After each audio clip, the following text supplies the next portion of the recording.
A magnitude 5.1 earthquake occurred. Southwestern Ryukyu ISL.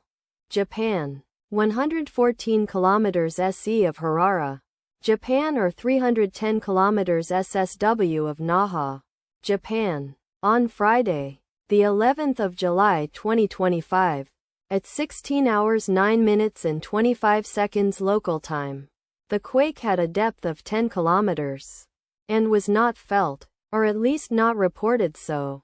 Data source from EMSC. Did you feel it? Let us pray. May the earthquake that occurred not affect our brothers and sisters there. May the earthquake not happen again. And may God protect everyone. Amen.